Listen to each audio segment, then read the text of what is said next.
La plante la plus reconnue pour ses vertus, c'est l'aloe vera, parce qu'il y a plusieurs types d'aloès. Et bien, l'aloe vera, c'est celle qui a le plus de vertus. Et on le connaît depuis la nuit des temps. 5000 ans, on sait que déjà les onguents à base d'aloe, ça soignait les brûlures. Et bien, aujourd'hui, on sait que les vitamines qui sont contenues dans la pulpe d'aloe sont truffées de vitamines, de minéraux, 80 nutriments, vitamine A, vitamine B1, B2, etc. Il y a même du calcium et du chlore à l'intérieur. Du fer, du zinc. En fait, c'est une mine d'or, l'aloe vera. Oui, mais enfin, ne la prenez pas comme ça. Il faut attendre qu'il y a des gens très bien qui la synthétisent. Alors, tout est dans la pulpe, en fait, d'aloe vera, qui est connue depuis très, très longtemps. Et on s'est rendu compte aujourd'hui que cette pulpe d'aloe permet de stimuler, en fait, nos défenses immunitaires et de lutter contre les micro-organismes qui nous dérangent au niveau intestinal. Peau, moi, et bien, justement, ce n'est plus du tout pour la peau. L'aloe vera, maintenant, ça peut se boire, ça peut s'ingérer, ça peut être consommé comme un aliment lambda. Alors, quels sont précisément les composants de l'aloe vera et surtout quels sont les mécanismes d'action de cette plante et de ses principes actifs? Un reportage.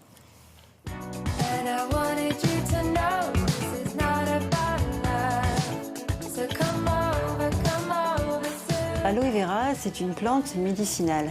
Médicinale, cela signifie que la plante a des propriétés bénéfiques pour notre organisme et ces propriétés sont avérées. C'est une plante grasse, arbustive, dont on va utiliser les feuilles qui sont charnues pour la fabrication des produits cosmétiques et des boissons nutritionnelles à base d'aloès. On utilise l'intérieur de la feuille. À l'intérieur de la feuille, on trouve un gel visqueux, assez épais, riche en eau, qui fabriquera après la pulpe pour l'utilisation quotidienne. Alors voici la pulpe que l'on appelle le mucilage et qui contient tous les principes actifs. Qu'y a-t-il dans ce mucilage? Il y a 99% d'eau puisque la plante stocke de l'eau et 1% de principes actifs. Les principes actifs sont très très nombreux puisqu'on va en trouver environ 250. On a une synergie de tous ces principes actifs entre eux. La sémanane, le glucide complexe, est effectivement à l'origine sûrement des effets sur notre organisme.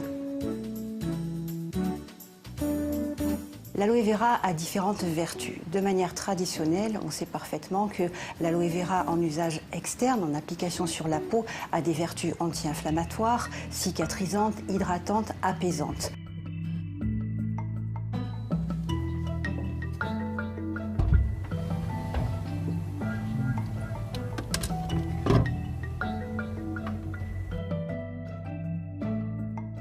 En usage interne, nous avons certains résultats d'études cliniques qui sont intéressants et qui nous montrent par exemple que le syndrome du côlon irritable peut être apaisé par la prise quotidienne d'aloe vera.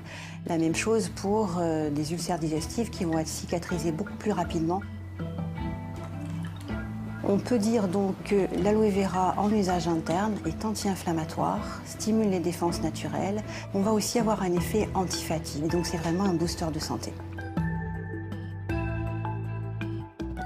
L'aloe vera, en complément alimentaire buvable, reste un complément alimentaire. Ce n'est pas un médicament. Donc effectivement, on y restera dans le conseil quotidien avec apport de bien-être.